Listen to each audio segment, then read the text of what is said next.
Hello, everyone. My name is John, founder and CEO of SendBird. Today, we want to share our recent experience with the COVID and how the world has completely shifted related to healthcare. And want to share a little bit about our own experience working with different industry partners and our customers. So the theme of today's talk is what we call connecting patients in modern times. How technology like SendBird can connect relationships between doctors and patients, also nurses to patients and among patients themselves. And really the key word here is digital transformation and digital communication. Because of COVID, it's really hard for people to meet physically and build real relationships in real life. And by using a digital communication technology like SendBird, we can bridge those gaps and really build the connections in a digital world. So let me walk you through some of our journey. So SendBird's mission is to build connections in a digital world. And to do that, we power things like text messaging, voice calling, video calling, and all the encompassing technology that like analytics, moderation tools to really bring that rich quality experience to all forms of digital communication. And the way we offer our technologies through something called API, Application Programming Interface. It's like a Lego block that you can plug into your mobile application or on your website that really enables you to build like a WhatsApp or a Kakao-like messaging experience in a matter of minutes, if not hours. So that's kind of how we empower the developers around the world to bring rich interactions within your application. And to share a little bit about our own progress, today we power over 100 million people who chat through our platform every month, sending billions of messages. And today we have 200 people in 7 different offices around the world. And half of our people are fully dedicated to building the product through R&D. And we have over 70,000 developers around the world who develop on top of SendBird's platform. And from financing perspective, we have raised over $120 million to date from investors like Iconic Capital and Tiger Global Management here in the United States. And just to show a little bit about the customers that we work with, especially in 2020, because of this pandemic, we were able to make a lot of progress in the healthcare space. So to give a couple of examples, and we have customers from not just from Americas, but from APAC, from EMEA. So this is really a global presence of customers. And we work customers like Accolade, Livongo, all publicly traded companies here in the United States. Also Rally Health, a subsidiary of United Healthcare, but also companies like Practo is a prominent healthcare company out of India and also in other parts of the world. In other industries like marketplaces, where you buy and sell goods, we power a lot of marketplaces around the world, from Carousel in Singapore, Rakuten out of Japan, Paytm is a fintech company, but they're based out of India. And also on-demand category, as you're probably familiar with like ride-hailing, and food delivery, we work with companies like Delivery Hero, and Ua Brothers is a leading food delivery network in Korea, but also like iFood out of South America, Kareem out of Middle East. So the on-demand economy has completely blossomed in the past decade or so, and we've been able to power a lot of this rich interactive conversation that happens on those platforms. And then lastly is online communities. So like platforms like Reddit is the largest online community in the world, Yahoo Fantasy Sports, and a lot of dating apps, gaming apps. So we power rich real-time interactions on those platforms every month. So that's kind of what we do. And we offer 3 different core products to really enable this real-time interactions. First is SendBird Chat. It really helps build user-to-user messaging experiences that are, again, similar to what you find out of WhatsApp or Kakao. So you can have those real rich interactions. But on top of that, we have SendBird Calls, which enables you to have phone calls and video calls all done over IP. And then we also have a product called Desk, which enables the customer support centers, sales team to engage with the customers. And as a brand, you can engage with prospects and customers that visit your website or your mobile application. So these are SendBird Chat, Calls, and Desk are 3 of our offering. Again, if you plug in our software, you get this feature richness as well as scalability, reliability that works across the world. And to share a little bit about our infrastructure, so we have over 8 shared regions around the world, from United States to India to Frankfurt to Sydney, all across the world, that runs, again, hundreds of millions of users. And then on top of that, it's highly secure. So we have industry highest grade in the industry compliance, such as ISO 27001, SOC 2 Type 2. And then, again, related to healthcare, we have something called HIPAA Compliance, which is healthcare compliance here in the United States, which enables us to partner with other world-leading healthcare companies. And kind of shifting gears a little bit to talk about the healthcare trend that we've been seeing in the past, let's say a quarter or two. We've seen this meteoric shift, rise of this telemedicine.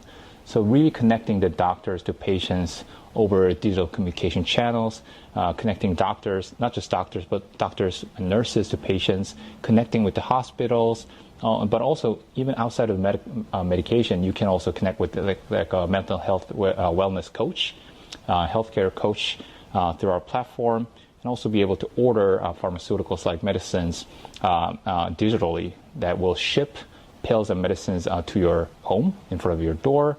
And then overall, this marketplace where you can buy healthcare-related equipment and products digitally as well. So a lot of these were not possible before COVID, because there was a lot of regulations around it, and a lot of the companies didn't have the urgency or the environment to prioritize the digital channels. But because of COVID, a lot of this focus and priority have shifted to the digital channels, and companies like us were in a relatively fortunate position to be able to power and really drive this accelerated pace of digital transformation. So we were able to power this massive change that we've witnessed in the market of recent. And I think specifically related to healthcare, something I mentioned before is HIPAA compliance. HIPAA compliance is highly secure, high requirement in terms of what you need to do from the infrastructure perspective, technology, security practices, procedures. All of those things are super critical in getting this compliance. But by having this, we're able to power SendBird chat, calls, and desk all over HIPAA compliance. So to give an example, let's say you want to talk to a doctor, you can have a conversation over a video call, explain your symptoms, and get a live real-time consultation with doctors, just as if you're visiting your local physician. And part of that, as a follow-up, you can seamlessly transition to a text-based conversation. You send photos that you've taken about your issues and have a follow-up dialogue through messaging. And then from the hospital perspective, if you have nurses or agents, you can also log in using your computer and be able to build relationship and have conversation with multiple patients at once. So we power all of these rich conversations out of the box. So that's kind of what we do. And again, from the overall kind of the customer experience perspective, by having this a single platform powering all of this different kind of communication, again, phone calls, video calls, text messaging, support, all of this sits on top of the SendBird platform.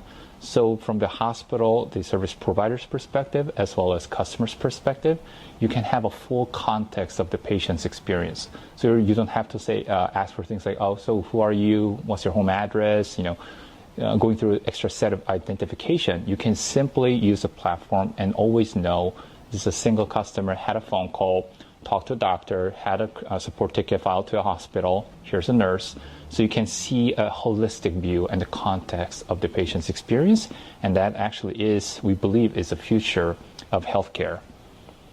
And again, just to give you an example of what the experience looked like, if you see on the screen, you can have this rich dialogue with your doctor or nurse over text, but also be able to send, exchange images like X-ray. You want to get a latest X-ray that you took at the hospital, you can have that in your pocket and be able to see it, or get prescriptions. All of those things are possible through digital communication channels. And because of that, we've been able to partner with the world's leading healthcare companies around the world. And some of the interesting stats here is that we've been seeing how this COVID had impacted the digital healthcare space. So compared to the end of last year, just within a 3-month period, we were able to see a triple in terms of number of telehealth users that just was exploded across the globe, and even in Q2, it continued to accelerate in growth. And the average number of messages being sent by people also doubled. And the people who are trying telehealth have gone up or the number of bookings that were done digitally gone up 6 times. It means the people's behavior have completely changed. And just also anecdotally too, people are loving it, because before this, you have to go make an appointment, go see a doctor, fill out the forms, and wait there for 15, 20, 30 minutes, have a brief chat, and come back and go home. And that has been a very, very cumbersome experience, just to have a 5 to 10 minute conversation with your doctor. But with a digital application, you can file the form online on the application, so there's no waiting time, and you'll get a push notification say, hey, your appointment is ready. You click a button, you go on a video chat with the doctor, you have a 5-minute call, all sitting at your home or at your work, and be able to, when you're done, you're back to your life without any commute, any waiting period. And that is a superior experience for most people. And we do think it's a better experience, not just for the patient, but it is the future of healthcare that we'll continue to see even after coronavirus is over.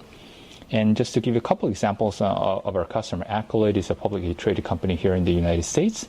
So it really allows you to have this engagement with your insurance providers, as well as hospitals directly on your application.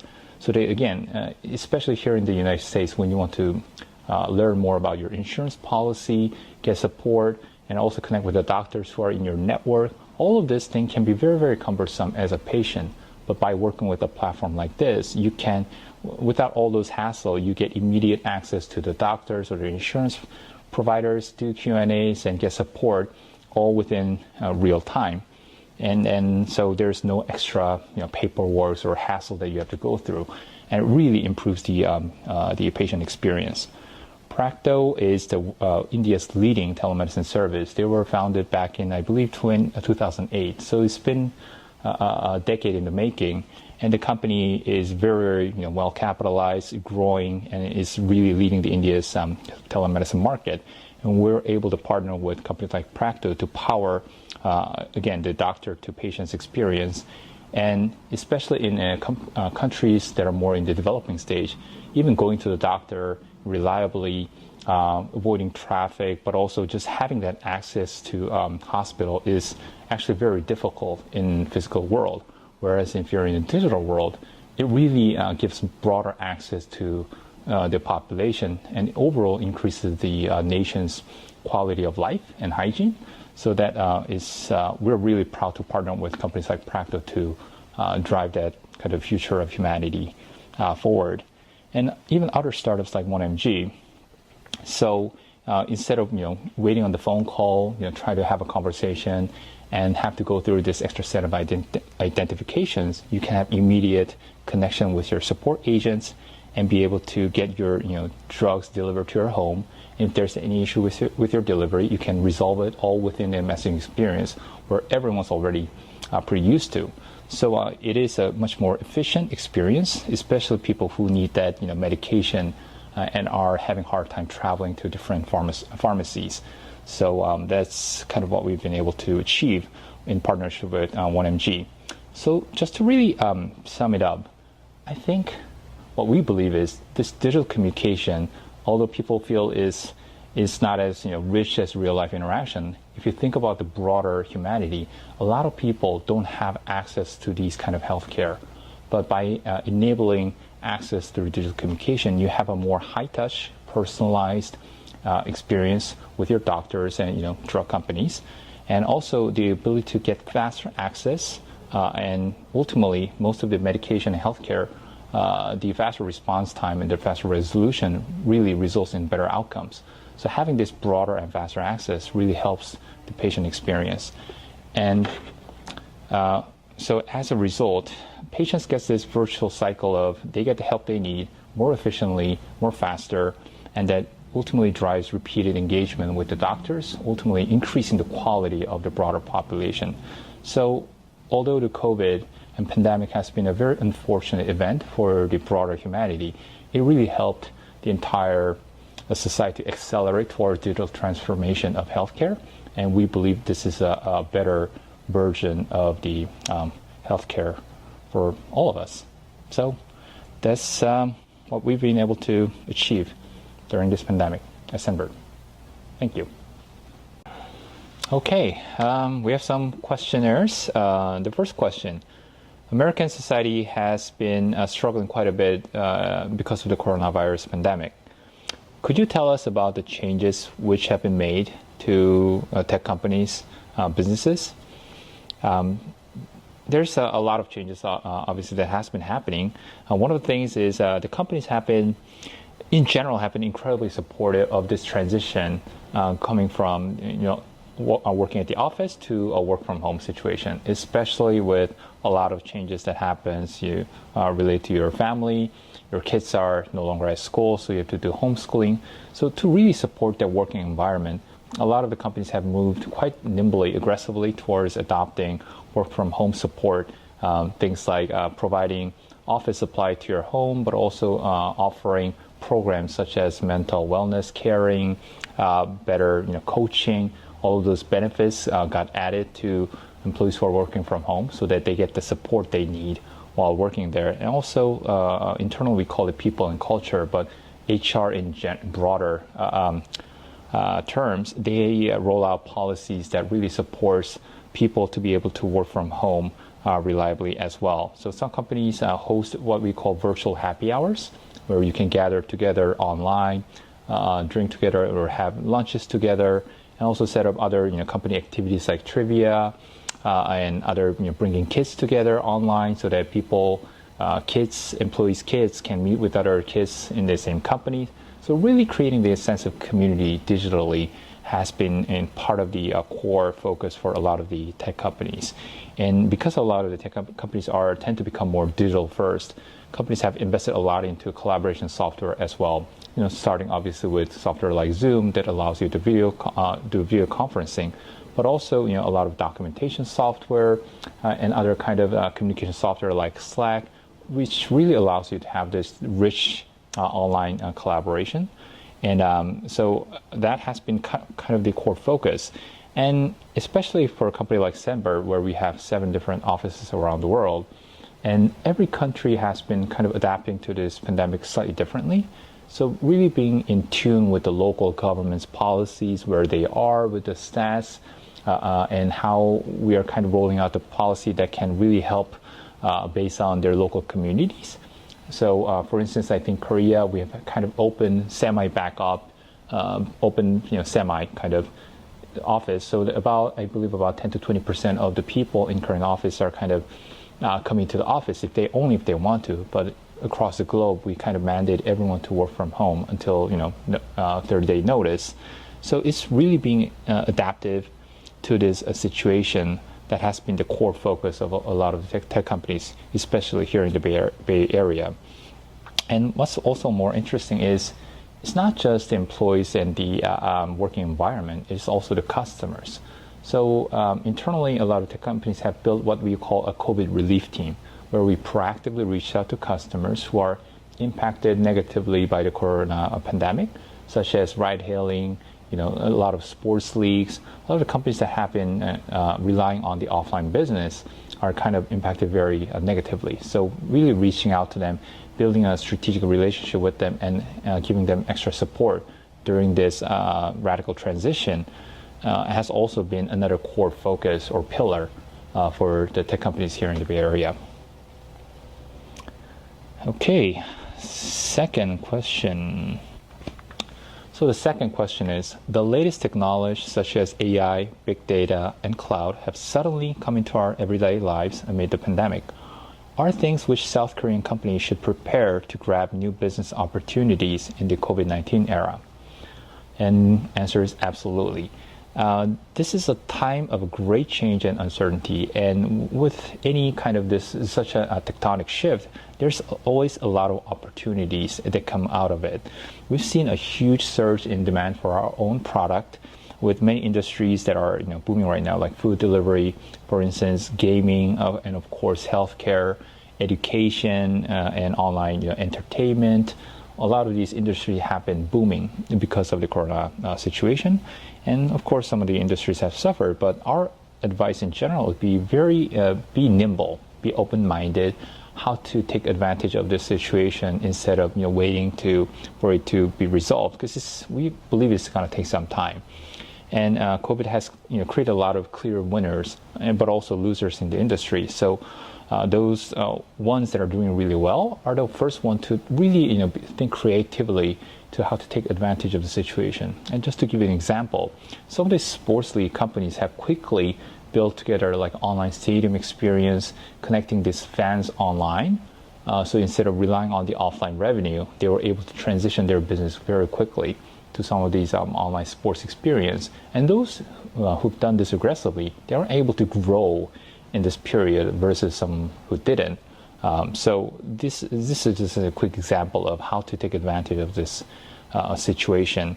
And the other advice I would give is it's actually really levels the playing field for a lot of the businesses. What I mean by that is traditionally you'd rely a lot on offline events, networking, meeting customers offline, flying to meet your customers and service them. Now everyone's kind of expecting this digital collaboration. So having Zoom calls with your customers and prospects and reaching out to your investors that are across the ocean, that's completely understandable. And because right now it doesn't really matter where you are. So it really allowed access for the entrepreneurs and businesses in South Korea to really go global.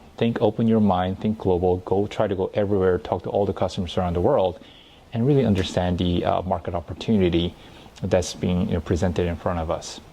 So that would be the second advice.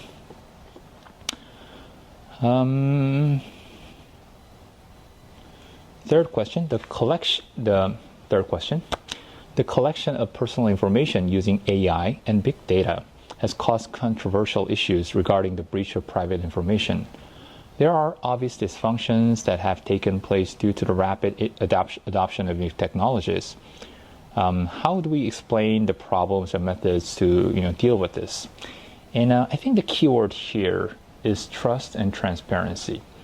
The more transparent we get, and really showing the sincere desire to take this issue very seriously, it gives greater trust to the customers. If we try to hide things behind the scene or how we handle the user's data, people will feel more ambiguity, which leads to anxiety, which leads to negativity.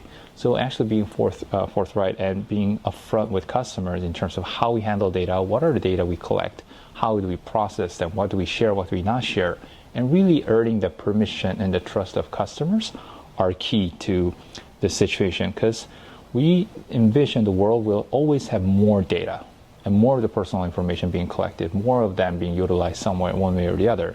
So the burden is on the company to take good care of them, invest in security, but also communicate transparently. Here are the measures that we take in place.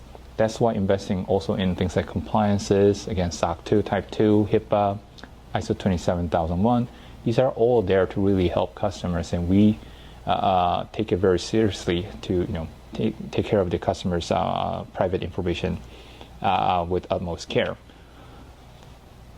The other question, what would be waiting for us after the era of AI, data, and cloud? What should we be prepared for? After the era of AI, I don't think AI era has even started. We're just getting started. The things like GPT-3, the evolution or explosion of AI that we've been witnessing recently has been truly phenomenal. We do believe this is a mega trend that is here to stay. The big data will get bigger and the AIs will get smarter, which will give us new opportunities, and which ultimately will give us so much leverage and productivity that we can really focus on creating innovative solution and focusing on the creativity part instead of executing repeated tasks.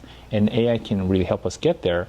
But on top of that, things like AR, VR has also been just at the infant stage.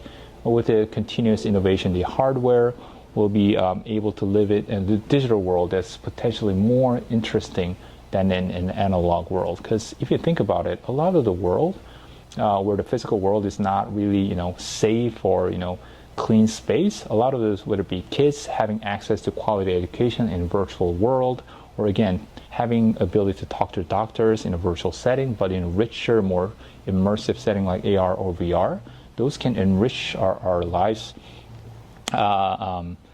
much better. And again, the key here is continuous innovation in hardware as well as software that really brings our experience to level up, and also giving broader access to people around the world. And so, yeah, and underneath all of that is things like infrastructure like 5G. All of that will really help us get to the ubiquitous access to broader technology overall. So those are some of the opportunities. Question number 5. We are aware that SendBird is preparing to venture into the telemedicine sector. What are the main characteristics of SendBird's telemedicine related features? SendBird has already been partnering with many telemedicine customers around the world, including very large brand names like DocPlanner, Livongo, Accolade, Headspace, and so forth, which deals a lot with telemedicine as well as mental wellness.